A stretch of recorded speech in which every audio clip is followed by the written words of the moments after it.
When Samson drank, his strength returned and he revived. So the spring was called En-Hakkore, and it is still there in Lehi. Samson led Israel for 20 years in the days of the Philistines. Chapter 16. One day Samson went to Gaza, where he saw a prostitute. He went in to spend the night with her. The people of Gaza were told, "Samson is here." So they surrounded the place and lay in wait for him all night at the city gate. They made no move during the night, saying, "At dawn we'll kill him." But Samson lay there only until the middle of the night. Then he got up and took hold of the doors of the city gate, together with the 2 posts, and tore them loose, bar and all. He lifted them to his shoulders and carried them to the top of the hill that faces Hebron. Some time later, he fell in love with a woman in the valley of Sorek whose name was Delilah. The rulers of the Philistines went to her and said, "See if you can lure him into showing you the secret of his great strength and how we can overpower him so we may tie him up and subdue him. Each one of us will give you 1,100 shekels, of silver." So Delilah said to Samson, "Tell me the secret of your great strength and how you can be tied up and subdued." Samson answered her, "If anyone ties me with 7 fresh bowstrings that have not been dried, I'll become as weak as any other man." Then the rulers of the Philistines brought her 7 fresh bowstrings that had not been dried, and she tied him with them. With men hidden in the room, she called to him, "Samson, the Philistines are upon you." But he snapped the bowstrings as easily as a piece of string snaps when it comes close to a flame. So the secret of his strength was not discovered. Then Delilah said to Samson, "You have made a fool of me, you lied to me. Come now, tell me how you can be tied." He said, "If anyone ties me securely with new ropes that have never been used, I'll become as weak as any other man." So Delilah took new ropes and tied him with them. Then, with men hidden in the room, she called to him, "Samson, the Philistines are upon you." But he snapped the ropes off his arms as if they were threads. Delilah then said to Samson, "All this time you have been making a fool of me and lying to me. Tell me how you can be tied." He replied, "If you weave the 7 braids of my head into the fabric on the loom and tighten it with the pin, I'll become as weak as any other man." So while he was sleeping, Delilah took the 7 braids of his head, wove them into the fabric and tightened it with the pin. Again she called to him, "Samson, the Philistines are upon you." He awoke from his sleep and pulled up the pin and the loom, with the fabric.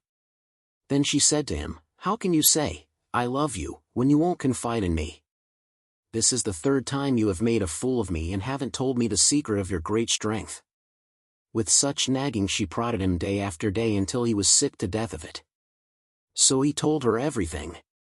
"No razor has ever been used on my head," he said, "because I have been a Nazirite dedicated to God from my mother's womb. If my head were shaved, my strength would leave me, and I would become as weak as any other man." When Delilah saw that he had told her everything, she sent word to the rulers of the Philistines, "Come back once more, he has told me everything." So the rulers of the Philistines returned with the silver in their hands. After putting him to sleep on her lap, she called for someone to shave off the 7 braids of his hair, and so began to subdue him. And his strength left him. Then she called, "Samson, the Philistines are upon you." He awoke from his sleep and thought, "I'll go out as before and shake myself free." But he did not know that the Lord had left him. Then the Philistines seized him, gouged out his eyes and took him down to Gaza. Binding him with bronze shackles, they set him to grinding grain in the prison. But the hair on his head began to grow again after it had been shaved. Now the rulers of the Philistines assembled to offer a great sacrifice to Dagon their god and to celebrate, saying, "Our God has delivered Samson, our enemy, into our hands." When the people saw him, they praised their God, saying, "Our God has delivered our enemy into our hands, the one who laid waste our land and multiplied our slain." While they were in high spirits, they shouted, "Bring out Samson to entertain us." So they called Samson out of the prison, and he performed for them. When they stood him among the pillars, Samson said to the servant who held his hand, "Put me where I can feel the pillars that support the temple, so that I may lean against them." Now the temple was crowded with men and women, all the rulers of the Philistines were there, and on the roof were about 3,000 men and women watching Samson perform. Then Samson prayed to the Lord, "Sovereign Lord, remember me." Please, God, strengthen me just once more, and let me with one blow get revenge on the Philistines for my 2 eyes." Then Samson reached toward the 2 central pillars on which the temple stood. Bracing himself against them, his right hand on the one and his left hand on the other, Samson said, "Let me die with the Philistines." Then he pushed with all his might, and down came the temple on the rulers and all the people in it. Thus he killed many more when he died than while he lived. Then his brothers and his father's whole family went down to get him. They brought him back and buried him between Zorah and Eshtaol in the tomb of Manoah his father. He had led Israel 20 years. Chapter 17. Now a man named Micah from the hill country of Ephraim said to his mother, "The 1,100 shekels of silver that were taken from you and about which I heard you utter a curse, I have that silver with me, I took it." Then his mother said, "The Lord bless you, my son." When he returned the 1,100 shekels of silver to his mother, she said, "I solemnly consecrate my silver to the Lord for my son to make an image overlaid with silver. I will give it back to you." So after he returned the silver to his mother, she took 200 shekels of silver and gave them to a silversmith, who used them to make the idol. And it was put in Micah's house. Now this man Micah had a shrine, and he made an ephod and some household gods and installed one of his sons as his priest. In those days Israel had no king, everyone did as they saw fit. A young Levite from Bethlehem in Judah, who had been living within the clan of Judah, left that town in search of some other place to stay. On his way he came to Micah's house in the hill country of Ephraim. Micah asked him, "Where are you from?" "I'm a Levite from Bethlehem in Judah," he said, "and I'm looking for a place to stay." Then Micah said to him, "Live with me and be my father and priest, and I'll give you 10 shekels of silver a year, your clothes, and your food." So the Levite agreed to live with him, and the young man became like one of his sons to him. Then Micah installed the Levite, and the young man became his priest and lived in his house. And Micah said, "Now I know that the Lord will be good to me, since this Levite has become my priest." Chapter 18. In those days Israel had no king.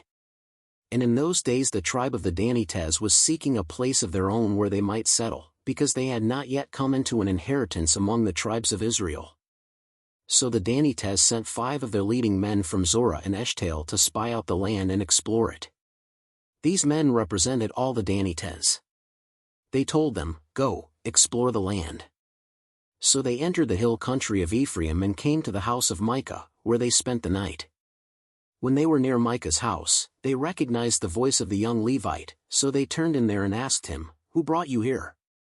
What are you doing in this place? Why are you here?" He told them what Micah had done for him, and said, "He has hired me and I am his priest." Then they said to him, "Please inquire of God to learn whether our journey will be successful." The priest answered them, "Go in peace. Your journey has the Lord's approval."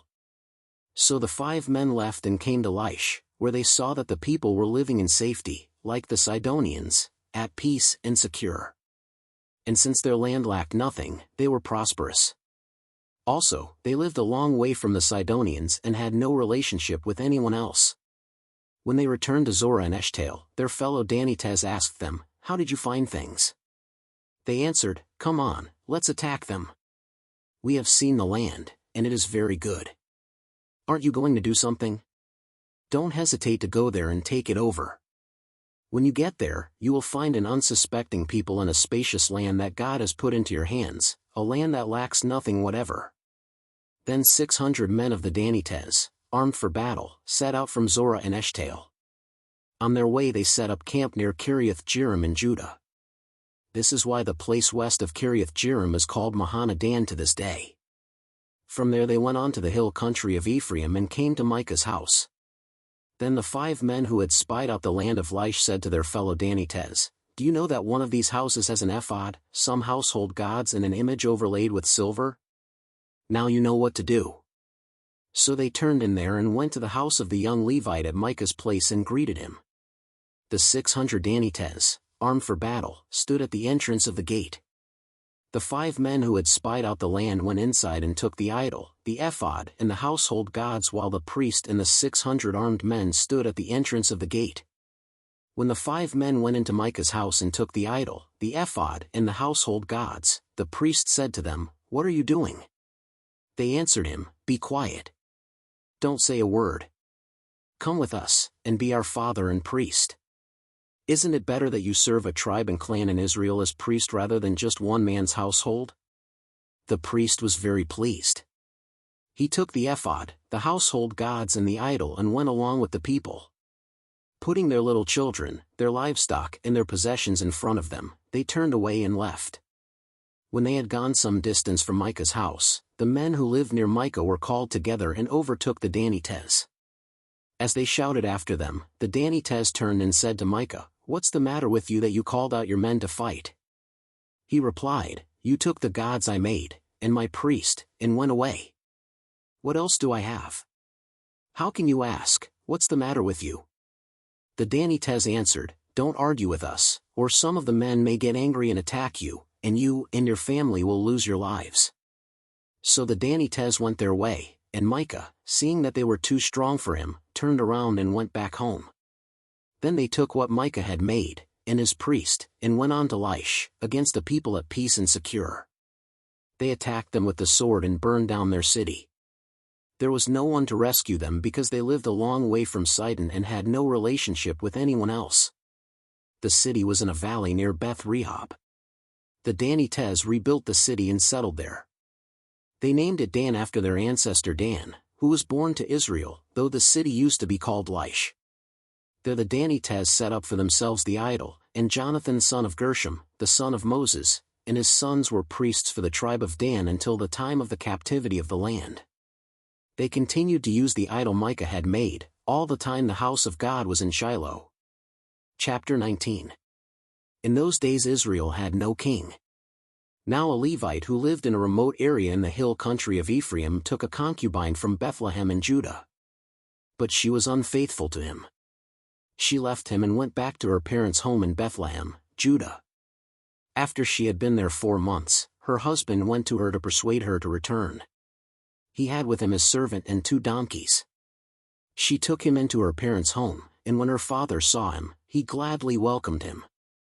His father-in-law, the woman's father, prevailed on him to stay, so he remained with him 3 days, eating and drinking, and sleeping there. On the 4th day they got up early and he prepared to leave, but the woman's father said to his son-in-law, "Refresh yourself with something to eat, then you can go." So the 2 of them sat down to eat and drink together. Afterward the woman's father said, "Please stay tonight and enjoy yourself." And when the man got up to go, his father-in-law persuaded him, so he stayed there that night. On the morning of the 5th day, when he rose to go, the woman's father said, "Refresh yourself. Wait till afternoon." So the 2 of them ate together. Then when the man, with his concubine and his servant, got up to leave, his father-in-law, the woman's father, said, "Now look, it's almost evening. Spend the night here, the day is nearly over. Stay and enjoy yourself. Early tomorrow morning you can get up and be on your way home." But, unwilling to stay another night, the man left and went toward Jebus, that is, Jerusalem, with his 2 saddled donkeys and his concubine. When they were near Jebus and the day was almost gone, the servant said to his master, "Come, let's stop at this city of the Jebusites and spend the night." His master replied, "No. We won't go into any city whose people are not Israelites. We will go on to Gibeah." He added, "Come, let's try to reach Gibeah or Ramah and spend the night in one of those places." So they went on, and the sun set as they neared Gibeah in Benjamin. There they stopped to spend the night. They went and sat in the city square, but no one took them in for the night. That evening an old man from the hill country of Ephraim, who was living in Gibeah, the inhabitants of the place were Benjamites, came in from his work in the fields. When he looked and saw the traveler in the city square, the old man asked, "Where are you going? Where did you come from?" He answered, "We are on our way from Bethlehem in Judah to a remote area in the hill country of Ephraim where I live. I have been to Bethlehem in Judah and now I am going to the house of the Lord. No one has taken me in for the night. We have both straw and fodder for our donkeys and bread and wine for ourselves your servants, me, the woman and the young man with us. We don't need anything. You are welcome at my house," the old man said. "Let me supply whatever you need. Only don't spend the night in the square." So he took him into his house and fed his donkeys. After they had washed their feet, they had something to eat and drink. While they were enjoying themselves, some of the wicked men of the city surrounded the house. Pounding on the door, they shouted to the old man who owned the house, "Bring out the man who came to your house so we can have sex with him." The owner of the house went outside and said to them, "No, my friends, don't be so vile. Since this man is my guest, don't do this outrageous thing. Look, here is my virgin daughter, and his concubine. I will bring them out to you now, and you can use them and do to them whatever you wish. But as for this man, don't do such an outrageous thing." But the men would not listen to him. So the man took his concubine and sent her outside to them, and they raped her and abused her throughout the night, and at dawn they let her go. At daybreak the woman went back to the house where her master was staying, fell down at the door and lay there until daylight. When her master got up in the morning and opened the door of the house and stepped out to continue on his way, there lay his concubine, fallen in the doorway of the house, with her hands on the threshold. He said to her, "Get up, let's go." But there was no answer. Then the man put her on his donkey and set out for home. When he reached home, he took a knife and cut up his concubine, limb by limb, into 12 parts and sent them into all the areas of Israel. Everyone who saw it was saying to one another, "Such a thing has never been seen or done, not since the day the Israelites came up out of Egypt." Just imagine. We must do something. So speak up. Chapter 20. Then all Israel from Dan to Beersheba and from the land of Gilead came together as one and assembled before the Lord in Mizpah. The leaders of all the people of the tribes of Israel took their places in the assembly of God's people, 400,000 men armed with swords. The Benjamites heard that the Israelites had gone up to Mizpah. Then the Israelites said, "Tell us how this awful thing happened." So the Levite, the husband of the murdered woman, said, "I and my concubine came to Gibeah in Benjamin to spend the night. During the night the men of Gibeah came after me and surrounded the house, intending to kill me. They raped my concubine, and she died. I took my concubine, cut her into pieces and sent one piece to each region of Israel's inheritance, because they committed this lewd and outrageous act in Israel. Now, all you Israelites, speak up and tell me what you have decided to do." All the men rose up together as one, saying, "None of us will go home. No, not one of us will return to his house. But now this is what we'll do to Gibeah, we'll go up against it in the order decided by casting lots. We'll take 10 men out of every 100 from all the tribes of Israel, and 100 from 1,000, and 1,000 from 10,000, to get provisions for the army. Then, when the army arrives at Gibeah in Benjamin, it can give them what they deserve for this outrageous act done in Israel." So all the Israelites got together and united as one against the city. The tribes of Israel sent messengers throughout the tribe of Benjamin, saying, "What about this awful crime that was committed among you? Now turn those wicked men of Gibeah over to us so that we may put them to death and purge the evil from Israel." But the Benjamites would not listen to their fellow Israelites. From their towns they came together at Gibeah to fight against the Israelites. At once the Benjamites mobilized 26,000 swordsmen from their towns, in addition to 700 able young men from those living in Gibeah. Among all these soldiers there were 700 select troops who were left-handed, each of whom could sling a stone at a hair and not miss. Israel, apart from Benjamin, mustered 400,000 swordsmen, all of them fit for battle. The Israelites went up to Bethel and inquired of God. They said, "Who of us is to go up first to fight against the Benjamites?" The Lord replied, "Judah shall go first." The next morning the Israelites got up and pitched camp near Gibeah. The Israelites went out to fight the Benjamites and took up battle positions against them at Gibeah. The Benjamites came out of Gibeah and cut down 22,000 Israelites on the battlefield that day. But the Israelites encouraged one another and again took up their positions where they had stationed themselves the first day. The Israelites went up and wept before the Lord until evening, and they inquired of the Lord. They said, "Shall we go up again to fight against the Benjamites, our fellow Israelites?" The Lord answered, "Go up against them." Then the Israelites drew near to Benjamin the second day. This time, when the Benjamites came out from Gibeah to oppose them, they cut down another 18,000 Israelites, all of them armed with swords. Then all the Israelites, the whole army, went up to Bethel, and there they sat weeping before the Lord. They fasted that day until evening and presented burnt offerings and fellowship offerings to the Lord. And the Israelites inquired of the Lord. In those days the ark of the covenant of God was there, with Phinehas son of Eleazar, the son of Aaron, ministering before it. They asked, "Shall we go up again to fight against the Benjamites, our fellow Israelites, or not?" The Lord responded, "Go, for tomorrow I will give them into your hands." Then Israel set an ambush around Gibeah. They went up against the Benjamites on the third day and took up positions against Gibeah as they had done before. The Benjamites came out to meet them and were drawn away from the city. They began to inflict casualties on the Israelites as before, so that about 30 men fell in the open field and on the roads, the one leading to Bethel and the other to Gibeah. While the Benjamites were saying, "We are defeating them as before," the Israelites were saying, "Let's retreat and draw them away from the city to the roads." All the men of Israel moved from their places and took up positions at Baal-Tamar, and the Israelite ambush charged out of its place on the west of Gibeah. Then 10,000 of Israel's able young men made a frontal attack on Gibeah. The fighting was so heavy that the Benjamites did not realize how near disaster was. The Lord defeated Benjamin before Israel, and on that day the Israelites struck down 25,100 Benjamites, all armed with swords. Then the Benjamites saw that they were beaten. Now the men of Israel had given way before Benjamin, because they relied on the ambush they had set near Gibeah. Those who had been in ambush made a sudden dash into Gibeah, spread out and put the whole city to the sword. The Israelites had arranged with the ambush that they should send up a great cloud of smoke from the city, and then the Israelites would counterattack. The Benjamites had begun to inflict casualties on the Israelites, about 30, and they said, "We are defeating them as in the first battle."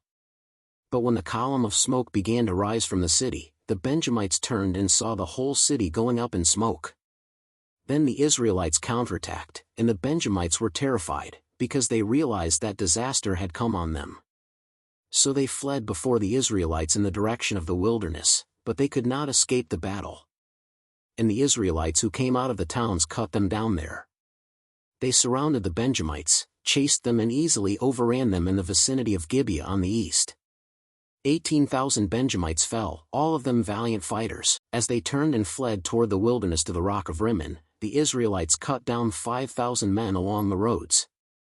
They kept pressing after the Benjamites as far as Gideon and struck down 2,000 more. On that day 25,000 Benjamite swordsmen fell, all of them valiant fighters. But 600 of them turned and fled into the wilderness to the rock of Rimmon, where they stayed 4 months. The men of Israel went back to Benjamin and put all the towns to the sword, including the animals and everything else they found. All the towns they came across they set on fire. Chapter 21.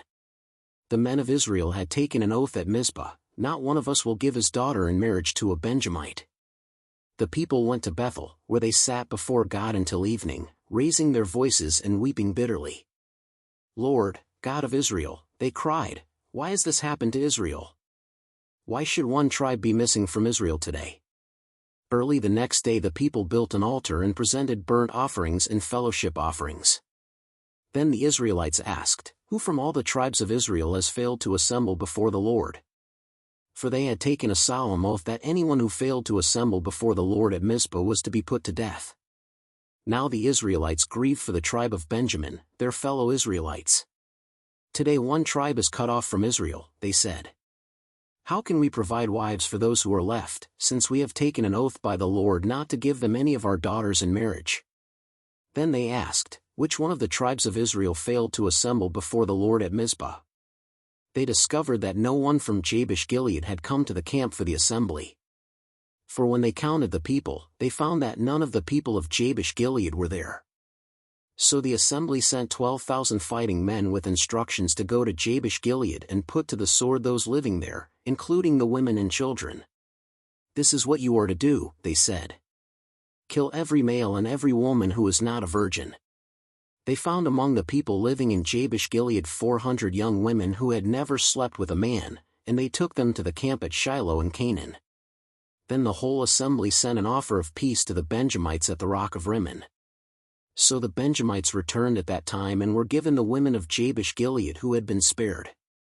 But there were not enough for all of them. The people grieved for Benjamin, because the Lord had made a gap in the tribes of Israel. And the elders of the assembly said, "With the women of Benjamin destroyed, how shall we provide wives for the men who are left? The Benjamite survivors must have heirs," they said, "so that a tribe of Israel will not be wiped out. We can't give them our daughters as wives, since we Israelites have taken this oath, cursed be anyone who gives a wife to a Benjamite. But look, there is the annual festival of the Lord in Shiloh, which lies north of Bethel, east of the road that goes from Bethel to Shechem, and south of Lebonah."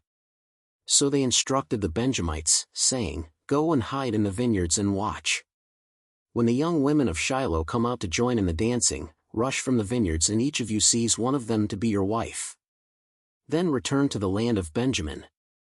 When their fathers or brothers complain to us, we will say to them, 'Do us the favor of helping them, because we did not get wives for them during the war.' You will not be guilty of breaking your oath because you did not give your daughters to them."